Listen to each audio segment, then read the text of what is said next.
Hello friends, ಹೇಗಿದ್ದೀರಾ? ಎಲ್ಲರೂ ಚೆನ್ನಾಗಿದ್ದೀರಾ? ನಾನು ಕೂಡ ತುಂಬ ಚೆನ್ನಾಗಿದ್ದೀನಿ. ಇವತ್ತಿನ ನಮ್ಮ ರೆಸಿಪಿ ಮೊಟ್ಟೆ ಸಾಂಬಾರ್.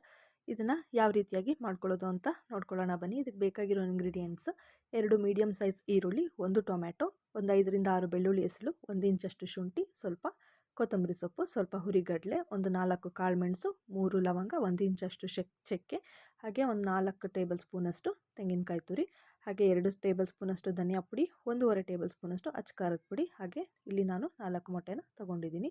ಈಗ ನಾನು ಆಗಲೇ ತೋರಿಸಿರೋಂಥ ಮಸಾಲೆ ಇಂಗ್ರೀಡಿಯೆಂಟ್ಸ್ ಎಲ್ಲ ಏನಿತ್ತು ಅದನ್ನೆಲ್ಲ ಒಂದು ಮಿಕ್ಸಿ ಜಾರ್ಗೆ ಹಾಕ್ಕೊಂಡು ಸ್ವಲ್ಪ ಧನಿಯಾ ಪುಡಿ ಹಾಗೆ ಅಚ್ಚ ಖಾರದ ಪುಡಿ ಏನಿತ್ತು ಅದನ್ನು ಫೈನ್ ಪೇಸ್ಟಾಗಿ ರುಬ್ಕೊಂಬರಬೇಕು. ಹಾಗೆ ಒಂದು ಬಾಣಲಿಗೆ ಸ್ವಲ್ಪ ಎಣ್ಣೆ ಹಾಕ್ಕೊಳ್ತಾ ಇದ್ದೀನಿ. ಒಂದು 3 ಟೇಬಲ್ ಸ್ಪೂನಷ್ಟು ಎಣ್ಣೆನ ನಾನಿಲ್ಲಿ ಹಾಕ್ಕೊಂಡಿದ್ದೀನಿ.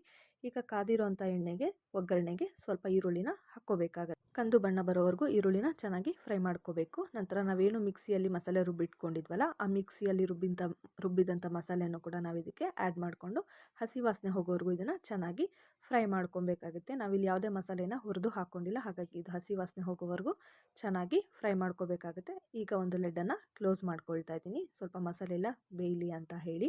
ನಂತರ ಲಿಡ್ಡನ್ನು ಓಪನ್ ಮಾಡಿಕೊಂಡು ನೋಡ್ತಾ ಇದ್ದೀನಿ. ಈಗ ಮತ್ತೆ ಇದಕ್ಕೆ ಒಂದು ಮಿಕ್ಸ್ನ ಕೊಟ್ಕೊಳ್ಳೋಣ. ಚೆನ್ನಾಗಿ ಮಸಾಲೆ ಎಲ್ಲ ಫ್ರೈ ಆಗಿದೆ. ಈಗ ನಾವು ಇದಕ್ಕೆ ಈ ಸ್ಟೇಜಲ್ಲಿ ನಮಗೆ ನೀರು ಎಷ್ಟು ಬೇಕು ಅಂತ ನೋಡಿಕೊಂಡು ಆ ಕನ್ಸಿಸ್ಟೆನ್ಸಿಗೆ ನಾವಿಲ್ಲಿ ನೀರನ್ನು ಆ್ಯಡ್ ಮಾಡ್ಕೊಬೇಕಾಗತ್ತೆ. ನೋಡಿ, ನಾನಿಲ್ಲಿ 1.5 ಲೋಟದಷ್ಟು ನೀರನ್ನು ಸೇರಿಸ್ಕೊಳ್ತಾ ಇದ್ದೀನಿ. ಇದು ಸಾಂಬಾರು ಕುದಿ ಬಂದ ನಂತರ ಗಟ್ಟಿ ಆಗುತ್ತೆ, ಹಾಗಾಗಿ 1.5 ಲೋಟದಷ್ಟು ನಾನಿಲ್ಲಿ ನೀರನ್ನು ಸೇರಿಸ್ಕೊಂಡು ಹಾಗೆ ಇದಕ್ಕೆ ಉಪ್ಪನ್ನು ಆ್ಯಡ್ ಮಾಡ್ಕೊಳ್ತಾ ಇದ್ದೀನಿ. 1 ಟೇಬಲ್ ಸ್ಪೂನಷ್ಟು ನಾನಿಲ್ಲಿ ಉಪ್ಪನ್ನು ಇದಕ್ಕೆ ಸೇರಿಸ್ಕೊಳ್ತಾ ಇದ್ದೀನಿ. ಉಪ್ಪನ್ನು ಸೇರಿಸ್ಕೊಂಡಿದ್ದಾದಮೇಲೆ ಇದಕ್ಕೆ ಒಂದು ಲಿಡ್ಡನ್ನು ಕ್ಲೋಸ್ ಮಾಡಿ ಸಾಂಬಾರು ಚೆನ್ನಾಗಿ ಕುದಿಯೋದಕ್ಕೆ ಬಿಡಬೇಕಾಗುತ್ತೆ. ನೋಡಿ, ಈ ಕನ್ಸಿಸ್ಟೆನ್ಸಿ ಸಾಕು. ಈ ಕನ್ಸಿಸ್ಟೆನ್ಸಿಯಲ್ಲಿ ನಾವು ಇದನ್ನು ಕುದಿಲಿಕ್ಕೆ ಇಟ್ಕೊಳ್ತಾ ಇದ್ದೀನಿ. ಇದು ಚೆನ್ನಾಗಿ ಕುದಿ ಬರಬೇಕು. ಅದಾದ ನಂತರ ಮೊಟ್ಟೆಗಳನ್ನ ನಾವು ಒಂದೊಂದಾಗಿಯೇ ಒಡೆದು ಹಾಕ್ಕೋಬೇಕಾಗುತ್ತೆ. ನೋಡಿ, ಚೆನ್ನಾಗಿ ಕುದಿ ಬಂದಿದೆ. ಈಗ ನಾವು ಇದಕ್ಕೆ ಒಂದೊಂದೇ ಮೊಟ್ಟೆಗಳನ್ನ ಸ್ವಲ್ಪ ಸ್ವಲ್ಪ ಗ್ಯಾಪ್ ಕೊಟ್ಟು ಸೇರಿಸ್ಕೊಂಡು ಕುದಿಸ್ಕೋಬೇಕಾಗತ್ತೆ.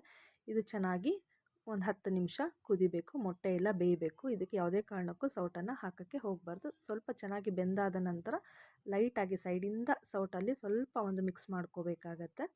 ನೋಡಿ, ಈಗ ಟೇಸ್ಟಿಯಾಗಿರೋಂಥ ಮೊಟ್ಟೆ ಸಾಂಬಾರು ರೆಡಿಯಾಗಿದೆ. ಇದನ್ನು ಮುದ್ದೆ ಜೊತೆಲಿ, ರೈಸ್ ಜೊತೆಲಿ, ಚಪಾತಿ ಜೊತೆಲಿ ನಾವು ಸರ್ವ್ ಮಾಡ್ಕೋಬೋದು. Same as it is keema sambar ಹೇಗೆ ಮಾಡ್ತೀವೋ ಅದೇ ರೀತಿಯಾಗಿ ಟೇಸ್ಟ್ ಇರುತ್ತೆ ಇದು. ನೀವು ಒಮ್ಮೆ ಮನೇಲಿ ಟ್ರೈ ಮಾಡಿ ಹೇಗಿತ್ತು ಅಂತ ನನಗೆ ಕಮೆಂಟ್ ಬಾಕ್ಸಲ್ಲಿ ತಿಳಿಸಿ. ಪ್ಲೀಸ್ ನನ್ನ ಚಾನಲ್ನ ಸಬ್ಸ್ಕ್ರೈಬ್ ಮಾಡ್ಕೊಳ್ಳಿ. Thanks for watching.